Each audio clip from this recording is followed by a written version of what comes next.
हरिः ॐ आकृष्णेन रजसा वर्तमानो निवेशयन्नमृतं मर्द्यञ्च हिरण्य एन सवितारथेन देवो जातिभुवनानि पश्यन् नमः सवित्रे जगदैकचक्षुके जगत्प्रसूतिस्थितिनाशहेतवे त्रयीमयाय त्रिगुणात्मधारिणे विरञ्चि नारायण शङ्करात्मन् यन्मण्डलं दीप्तिकरं विशालं रत्नप्रभं तीव्रमनादिरूपं तं देवदेवं प्रणमामि सूर्यं पुनन्तु मां तत्सवितुर्वरेण्यं गुरुर्ब्रह्मा गुरुर्विष्णु गुरुर्देवो महेश्वरः गुरुः साक्षात् परब्रह्म तस्मै श्री गुरवे नमः।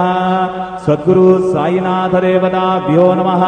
सायं पूजनार्थे चरणकमलेभ्यो नमः।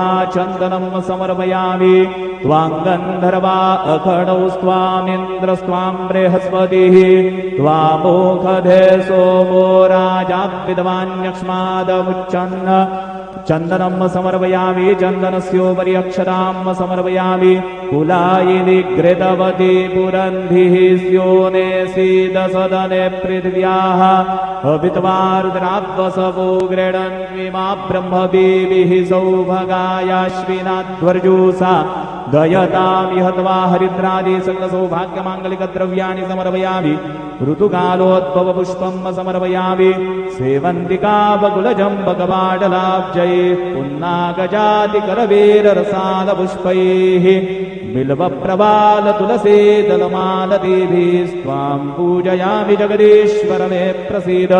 ऋतुकालोद्भवपुष्पं समर्पयामि सायङ्काले नैवेद्यः